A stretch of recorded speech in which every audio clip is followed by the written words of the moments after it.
Apenas pare de catar crença limitante, procurar cabelo em ovo e vai viver, criatura. Hoje a gente vai falar sobre isso. Como parar de ficar buscando crenças limitantes, como parar de ficar procurando o que tem de errado no mundo, o que tem de errado em você, o que você fez que fez você ter consequências negativas. E a gente vai entender que muitas vezes ficar catando crença negativa vai te colocar aí no embalo de eventos negativos, ao invés de te ajudar a evoluir. Então, a gente vai entender um pouquinho a diferença entre autorresponsabilidade e o que é realmente ocasionalidade, né? Porque na vida acontecem várias coisas. Será que tudo que acontece na nossa vida depende da gente? Será que tudo que acontece na nossa vida, nós que estamos atraindo? Então, quando que a gente está atraindo e quando são situações que tem que acontecer e a gente tem que aprender a lidar? Nós vamos falar um pouquinho sobre isso hoje. Boa noite, gente. Todo mundo que está chegando. Bem-vindos.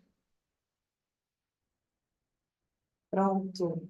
Me diz se vocês me ouvem bem, por favor. Boa noite. Me diz se o áudio está bom. Boa noite a todo mundo que está chegando. Me diz, por favor, se vocês estão me ouvindo bem, se o áudio está bom para vocês. E a gente hoje vai falar sobre crenças limitantes. Pare de catar a crença limitante e vai viver a vida. Porque muitas vezes o hábito de ficar procurando onde que está o erro, o que tem de negativo, o que tem de inveja, o que tem de energia densa, é isso que está fazendo mais dessa vibração ruim vir para você. E eu vou explicar o porquê. E assim, eu sou teta healer, né? Eu teve uma época que eu fiquei praticamente viciada em descobrir crenças limitantes. Mas muitas vezes essas crenças limitantes, elas voltam, e isso sempre foi uma grande insatisfação na minha vida.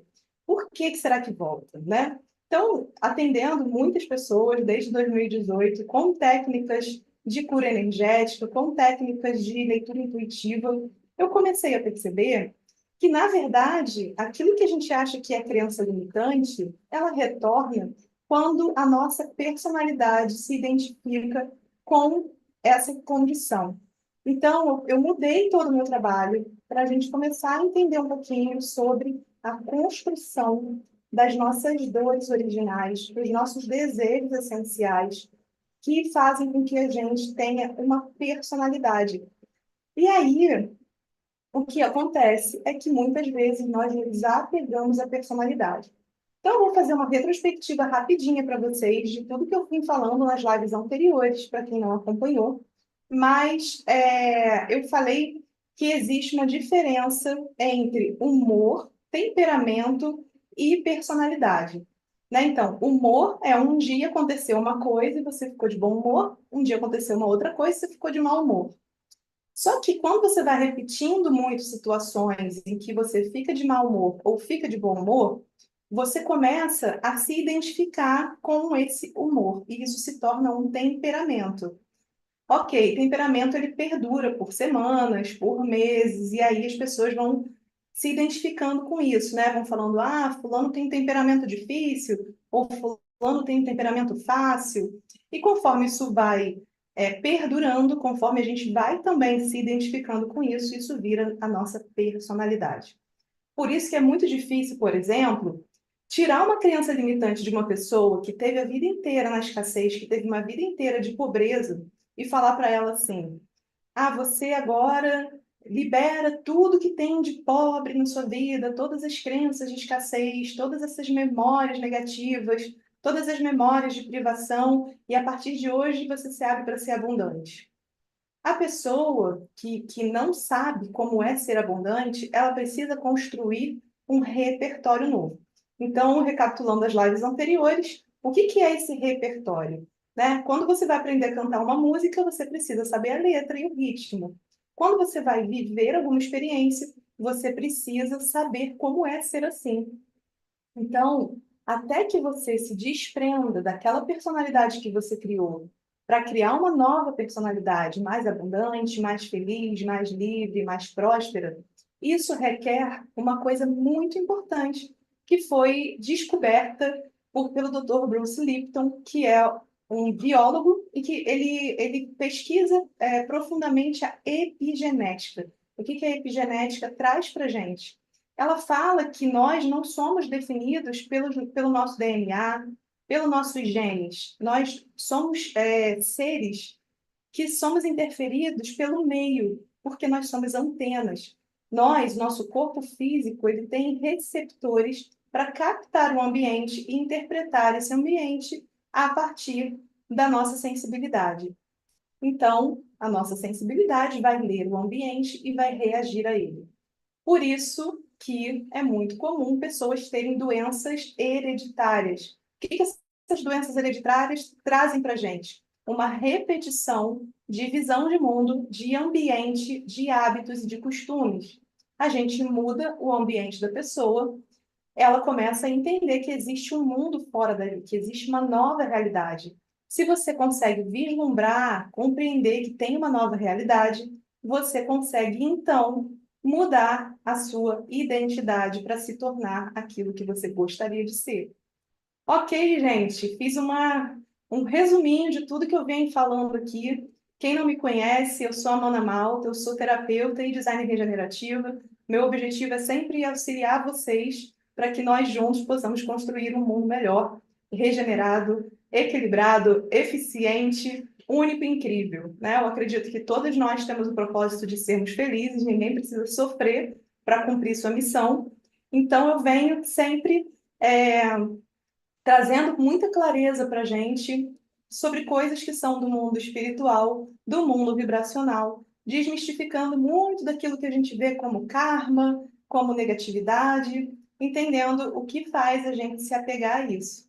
Então, boa noite a todos que estão chegando, espero que vocês estejam muito bem. Boa noite, vi que o Flávio entrou aqui, querido, todo mundo conhecido aqui também, e as pessoas que estão me conhecendo agora, sejam muito bem-vindos. Então, gente, pare de catar crenças limitantes e vai viver. Por que eu resolvi falar sobre isso? Porque é muito comum quando a gente começa a entrar nesse mundo do autoconhecimento, quando a gente começa a despertar, nós viramos radares de coisa ruim. Então a gente começa a ver tudo que estava dando de errado na nossa vida, não é? Começa a ver as coisas que a gente não quer mais fazer, os hábitos que a gente não quer mais ter, as pessoas com as quais nos fazem mal e que a gente tem que se relacionar. E conforme nós vamos passando por isso, isso vai dando uma grande crise, né? E essas crises colocam o nosso corpo em modo sobrevivência. Se você entra no modo sobrevivência, você não está sendo capaz de criar, você está sendo reativo. Então, seres que reagem não criam, seres que reagem não têm saúde. Por quê?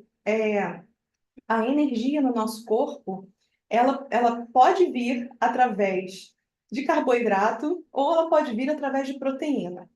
Numa maneira em geral, se a gente tem aqui as proteínas nos ajudando a sermos fortes, se a gente tem que ser forte o tempo todo, o armazenamento de energia nossa, ela começa a ficar sendo estocada, e aí o nosso corpo entende que a gente está trabalhando na luta ou fuga e começa a sugar a energia da nossa proteína. Então, quais são os sintomas que a gente começa a ter?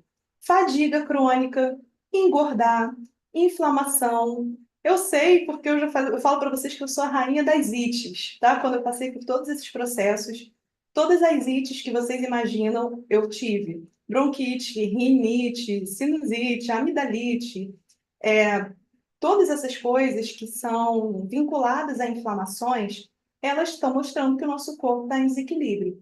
Num processo desse de despertar, você começa a ver tudo que está de errado e fica querendo resolver e salvar o mundo e mudar tudo de uma vez. E isso gera uma ansiedade danada. É ou não é, gente? Quero que vocês me digam se vocês passaram por isso aqui. Comenta aqui para mim, para eu saber. E aí, quanto mais vocês vão ficando agoniados, mais agoniados, mais o corpo entra em desequilíbrio. E o que faz a nossa antena, os nossos receptores, né, que são as nossas células, que são as nossas glândulas, né, glândula pineal, que está aí captando o mundo externo, que está captando a sensibilidade com o mundo espiritual. O que a gente começa a captar? Coisas negativas. Então, quanto mais a gente fica percebendo as coisas que estão ruins e a gente quer mudar, menos tempo a gente tem para focar na mudança em si. Mas, mano, você não falou, estava falando sobre crença limitante e personalidade, né? O que que isso tudo tem a ver?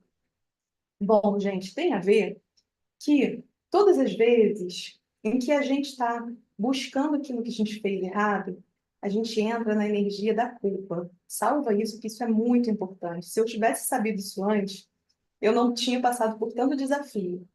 Então, quando você está focando muito em liberar crenças, mudar esses padrões de crença e ficar indo contra eles, você está indo no modo sobrevivência. Por quê? Porque você está reagindo. Você não está em processo criativo. O que que o processo criativo faz? O processo criativo, ele fala assim, na crise, tire o S e crie. Então, se eu estou insatisfeito com alguma coisa, eu não vou ter culpa e vergonha em relação a essa coisa. E eu vou te dar um exemplo. Quem aqui tem muita dificuldade de emagrecer? Comenta aqui para mim. Quem tem muita dificuldade de emagrecer? Me falem aqui, se é o caso de vocês. Se for, vou falar um pouquinho sobre isso. Alguém aqui tem dificuldade de emagrecer? Então, geralmente, gente, quando você tem dificuldade de emagrecer, qual é a primeira coisa que você faz? Esconder o corpo, correto? Ah, não, meu corpo está feio. Eu vou esconder ele. Eu vou cobrir o meu corpo. Eu vou ter vergonha do meu corpo. A energia da vergonha, na escala da consciência do Dr. David Hawkins, é a energia de mais baixa vibração. Tem uns stories meus que eu falo sobre corpo e saúde, depois vocês vão lá nos meus destaques, ó, me segue aqui, Mana Malta. Lá tem, eu explico tudinho sobre como é que foi meu processo de aceitação sobre o corpo, e eu acho que vai poder ajudar vocês, mas eu vou falar brevemente aqui. Quando a gente esconde aquilo que nós não gostamos, né? Então, eu não gosto do meu corpo, eu vou esconder. Eu não gosto do meu cabelo, então eu vou prender. Eu não gosto da minha voz, então eu não vou falar. Eu não me acho inteligente o suficiente, então eu não vou me expressar. Eu acho que eu danço feio, então eu não vou dançar. Todas essas coisas, você está se julgando, você está com culpa. E a culpa e a vergonha são de muito baixa vibração. Por que que a gente retorna? Porque a gente não se reconhece. Eu lembro uma vez que eu emagreci muito, muito rápido, sem fazer nada assim demais, sabe? Só trabalhando, só melhorando a minha vida, fazendo mais coisas que eu gosto e tudo mais. E aí, um belo dia eu fui deitar, quando eu apoiei a mão assim na minha costela, eu estava sentindo meus ossos e aquilo me deu um mal-estar terrível. E eu falei, nossa, estou sentindo meus ossos, me deu uma sensação horrível. Logo depois eu recuperei os quilinhos que eu tinha perdido sem fazer esforço, porque eu não me identifiquei com aquele corpo, sabe? Então, quando a gente não se identifica daquele jeito que a gente ficou, nós voltamos para o nossa referência, nosso valor referência. Então, qual é o seu valor referência? Isso é uma coisa muito importante. Salva isso, isso é muito importante.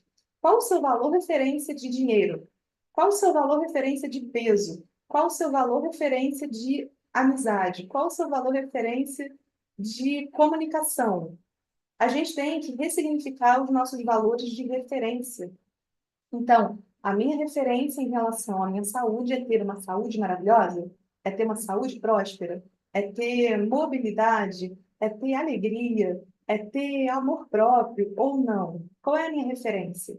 Então, quando eu falo das legendas, é que muitas vezes as referências que nós temos a respeito daquelas coisas, elas estão ali. Imagina um dicionário, tá? O nosso dicionário pessoal interno, ele está escrito ali com a verdade dos nossos ancestrais, com a verdade dos nossos pais, com a verdade da sociedade que está toda em desequilíbrio e doente.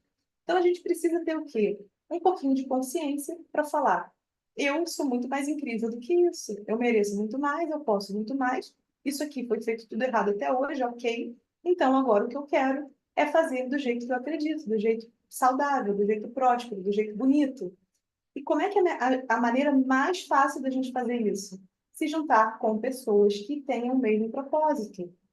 Se você se junta, gente, o poder da egrégora, o poder do grupo, é um poder que é exponencial. E eu vou fazer uma semana para trazer novas pessoas.